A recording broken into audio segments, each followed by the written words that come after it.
Facebook live session of Rukmani Bismillah hospital Jaipur. आज हम जो टॉपिक पे डिस्कस करने वाले हैं हमारे गेस्ट के साथ, वो बहुत लोग रिलेट करेंगे। हमने देखा है हमारे लाइफ में इन टुडेज एरा हर किसी ने कभी ना कभी बैक पेन को एक्सपीरियंस किया है।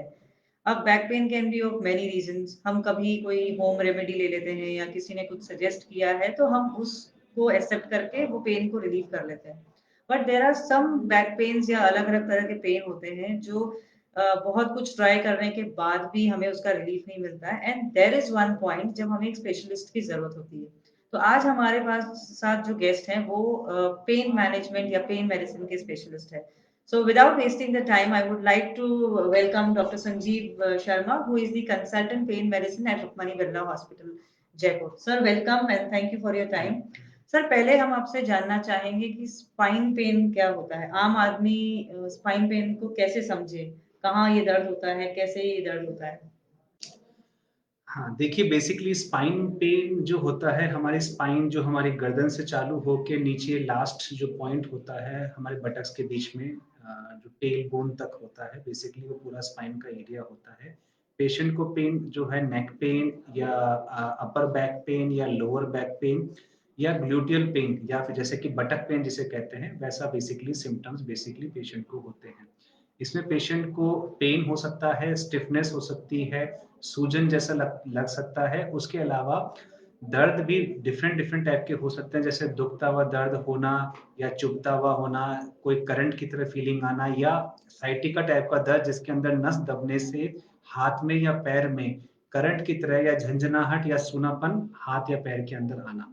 तो बेसिकली ये सब टाइप्स बेसिकली स्पाइन पेन के अंदर इंक्लूड करते हैं। सर, आपने बहुत कॉमन चीज बताई है कि गर्दन में दर्द होना, कमर में दर्द होना और सुई की तरह चुभना। ये मेरे ख्याल से शायद मेरे जो भी व्यूअर्स हैं वो रिलेट कर रहे होंगे, और इसके कारण भी बहुत हैं। पर कोई बेसिक कारण जो हम डे टू डे लाइफ में ये सब चीजें करते हैं या इस वजह से ये होता है।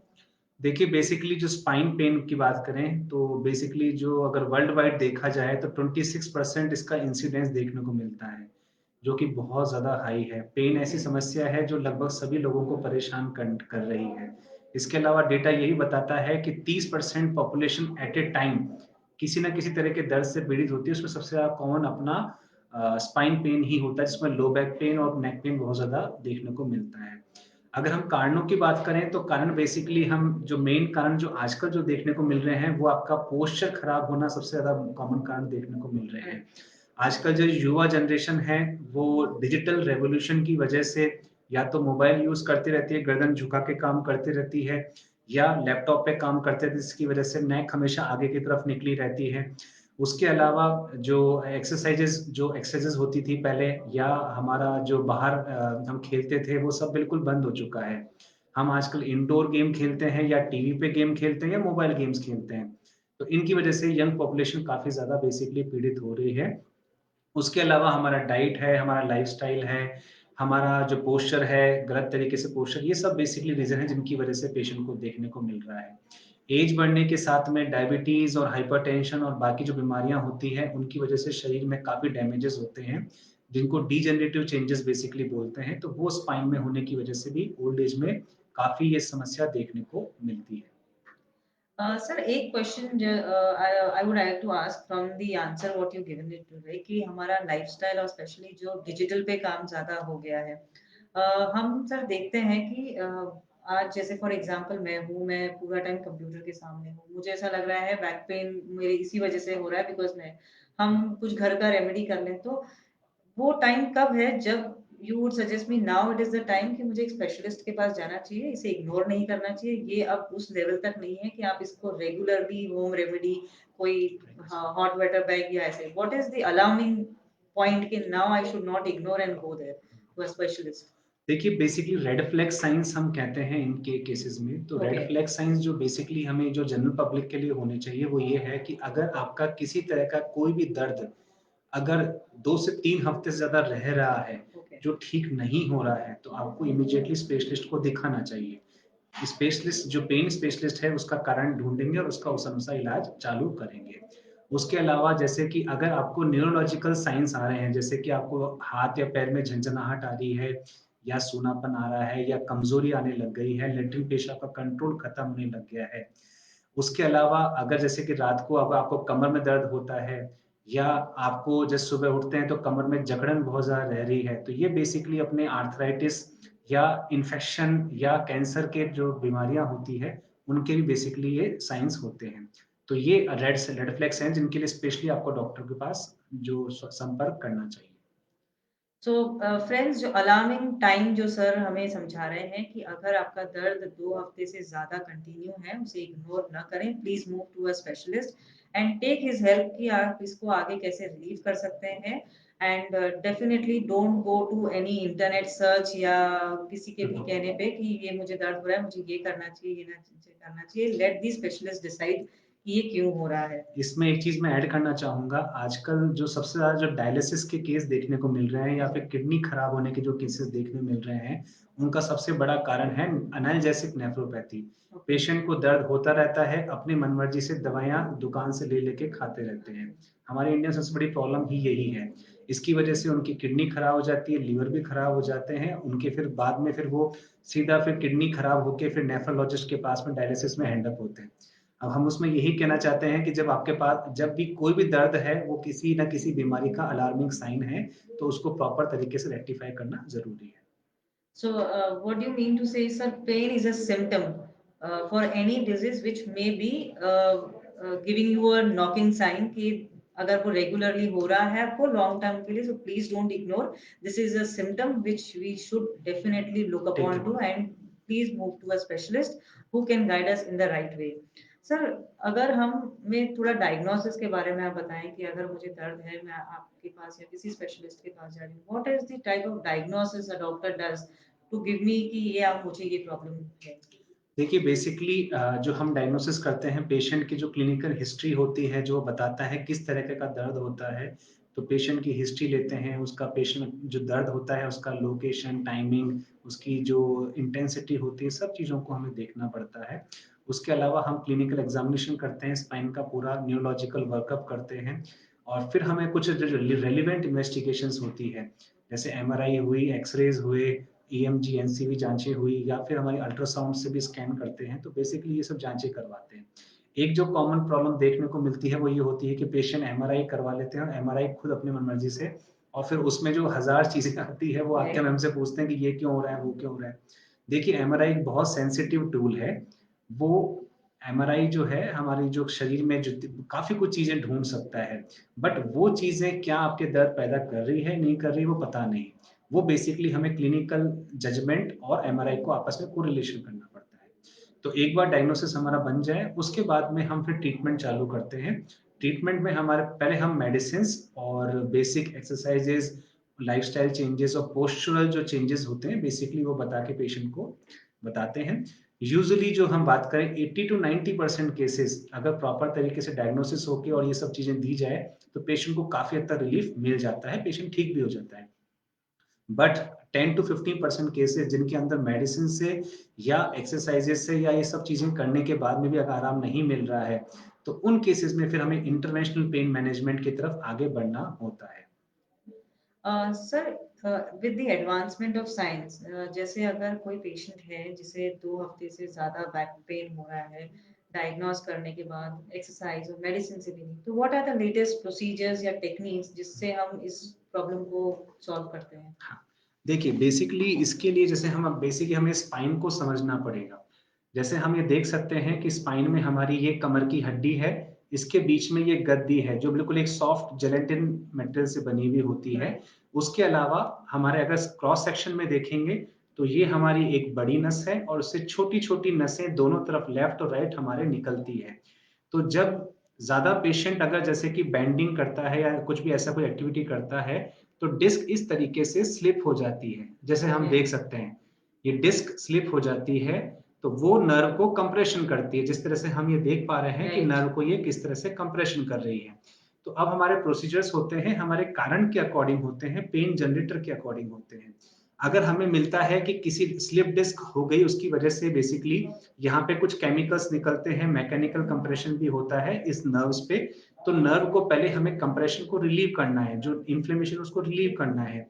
तो इस केसेस में जो जैसे हमने देखा जैसे डिस्क स्लिप के साथ में सैटिका का पेन होता है, ऐसे केसेस में एपिड्यूरल न्यूरोप्लास्टी एक तरह का इंजेक्शन टेक्निक है जिसमें हम जो नीडल होती है बेसिकली यहाँ तक लेके जाते हैं और ये जो नर्व कंप्रेशन इस डिस्क स्लिप की वजह से हो रहा था उसको रिलीव कर देते हैं। तो ये एपिड्यूरल न्यूरोप्लास्टी काफी सक्सेसफुल टेक्निक है, इसमें देखा जाता मिलता है। ओके। अब दूसरा जो कारण देखने मिलता है बैक पेन का, वो मिलता है जिसमें सिर्फ पेशेंट को हमेशा सिर्फ कमर में दर्द होता है और पाँव में दर्द नहीं जा रहा है। तो बेसिकली अगर हम देखते हैं तो ये कमर में हमारे दोनों तरफ फैसेट जॉइंट्स होते हैं बेसिकली। तो इन जॉइंट में किसी चोट से, डैमेज से या आर्थराइटिस की वजह से बेसिकली इनमें सूजन आ जाती है। तो इसका दर्द बेसिकली पेशेंट को हमेशा रहता है। तो इनका ट्रीटमेंट में हम इसमें फैसेट जॉइंट इंजेक्शन या मिडिल ब्रांच ब्लॉक जो नर्व सप्लाई करती है हम उसको शांत कर देते हैं। और उसके अलावा जैसे लेटेस्ट टेक्निक्स है रेडियो फ्रीक्वेंसी अब्लेशन, जिसके अंदर हम जो नर्व्स इस जॉइंट की डैमेज की वजह से बेसिकली जो इरिटेटेड हो रखी है उसको हम शांत कर देते हैं। तो बेसिकली ये नेक्स्ट टेक्निक इसके लिए होती है। उसके अलावा पेशेंट को जैसे सपोज कीजिए जैसे पेशेंट को हमारे को जैसे कि ओल्ड एज में हमें देखने को मिलता है कि या तो कैंसर की वजह से या हड्डियां कमजोर होने की वजह से मेनोपॉज में फीमेल्स में देखने को मिलता है कि हमारी हड्डियां कमजोर होकर ये फ्रैक्चर हो जाती है, इसकी हाइट कम हो जाती है। तो उसको ऑस्टियोपोरोसिस की वजह से जो कोलैप्स होता है, फ्रैक्चर हो जाता है वर्टिब्रा बोन का, तो उनके लिए हम वर्टिब्रोप्लास्टी या काइफोप्लास्टी प्रोसीजर भी करते हैं, जिसके अंदर हम सिंपल एक नीडल यहाँ से इंसर्ट करते हैं जो सीधा हमारे इसके अंदर बोन के अंदर चली जाती है और उसके अंदर हम बोन सीमेंट डाल देते हैं। ये सारे के सारे प्रोसीजर्स हैं, मिनिमली इन्वेजिव है, ना कोई चीरा लगता है ना कोई टाका लगता है।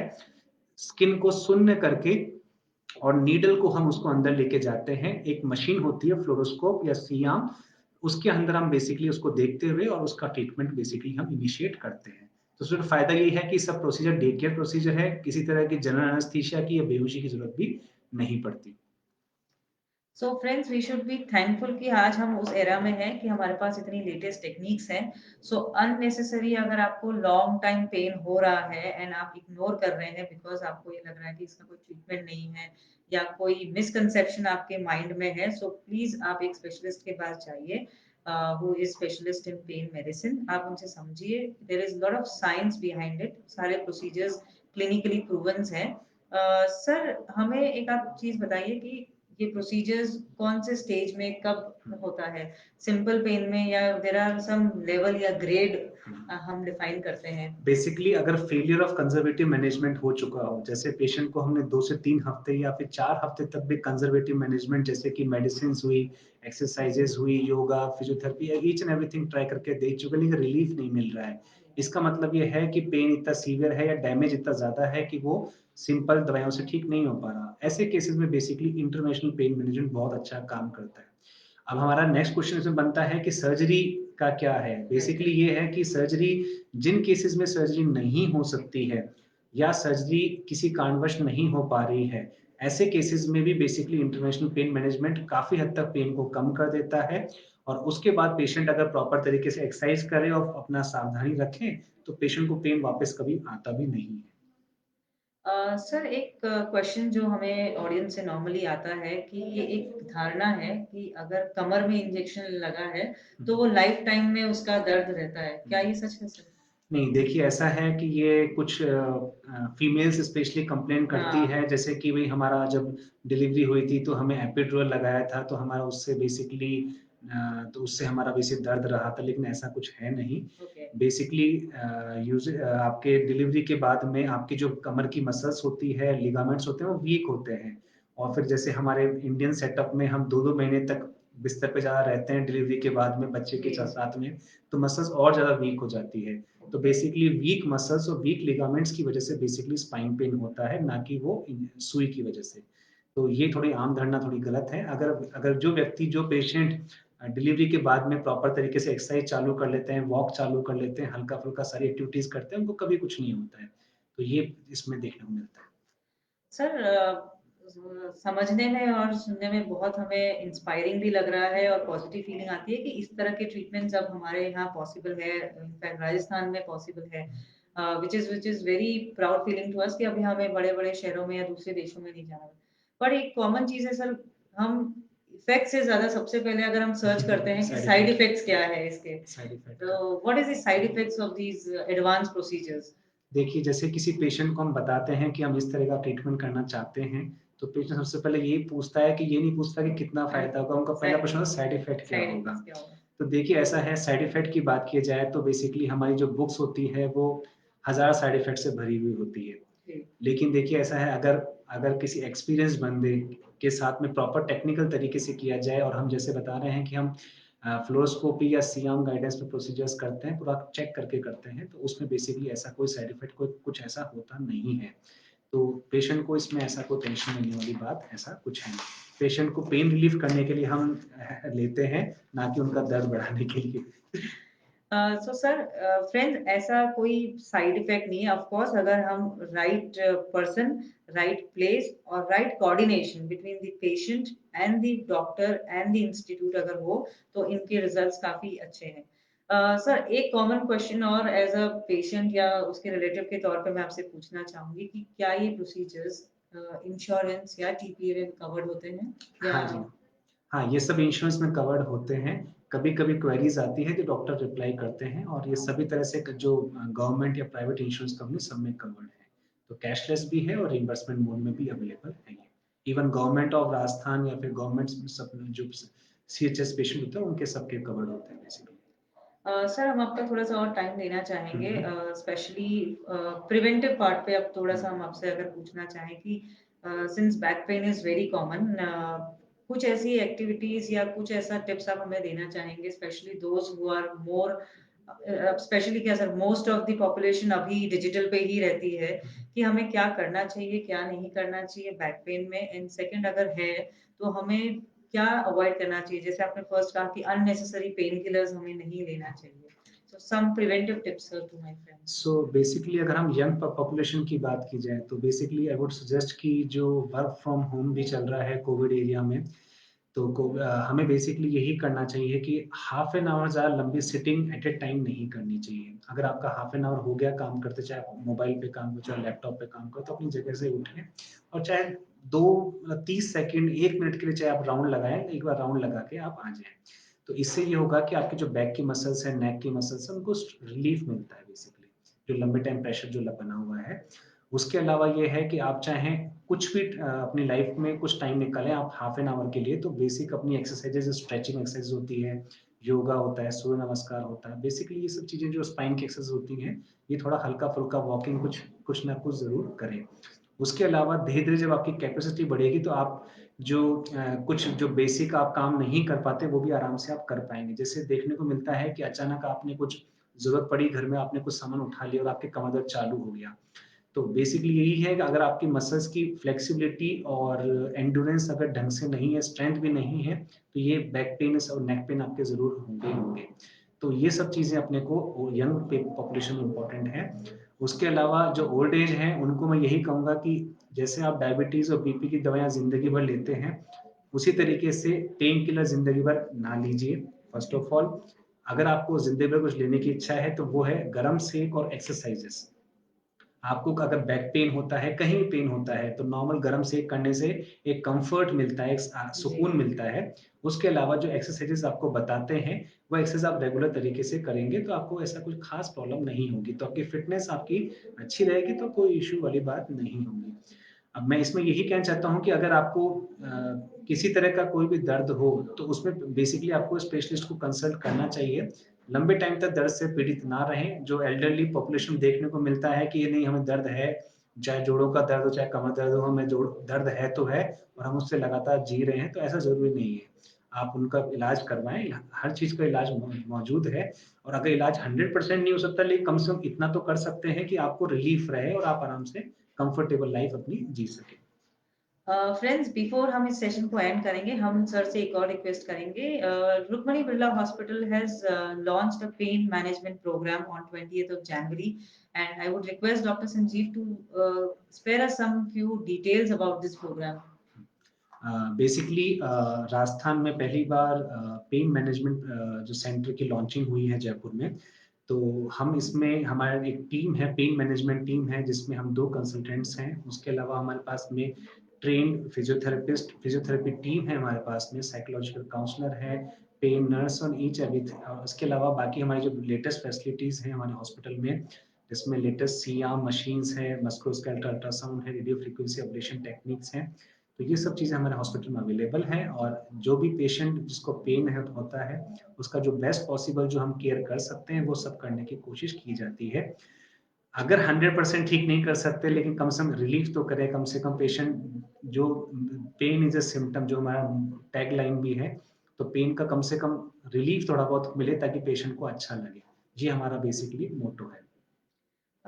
थैंक यू फ्रेंड्स, एंड अगर आपको और इन्फॉर्मेशन चाहिए या डॉक्टर से आपको मिलना है, तो you can always call at 7340010102, या आप हॉस्पिटल के लैंडलाइन पे भी कॉल कर सकते हैं और डॉक्टर संजीव से कनेक्ट कर सकते हैं, या पेन मैनेजमेंट क्लिनिक पे कॉल कनेक्ट करवा सकते हैं। Thank you so much, and before leaving I would like to request Sanjeev sir for a closing note. Thank you sir. So basically मैं यही कहना चाहूँगा कि ज़िंदगी हमें एक ही मिली है, तो इसको दर्द के साथ ना बिताएं। अगर आपको कोई भी दर्द हो जो ठीक नहीं हो रहा हो, अगर आप ऑपरेशन से बच रहे हैं, अगर आपको कुछ पेन रिलीफ प्रॉपर अच्छा चाहिए, तो आप पेन मैनेजमेंट स्पेशलिस्ट से संपर्क करें। लंबे टाइम तक इस चीज़ को झेलिए मत, क्योंकि लाइफ एक ही मिली है। क्वांटिटी ऑफ लाइफ इंपॉर्टेंट नहीं है, क्वालिटी ऑफ लाइफ इंपॉर्टेंट है। धन्यवाद। Namaskar. We'll be back soon next week with some more interesting topic. Thank you for joining us.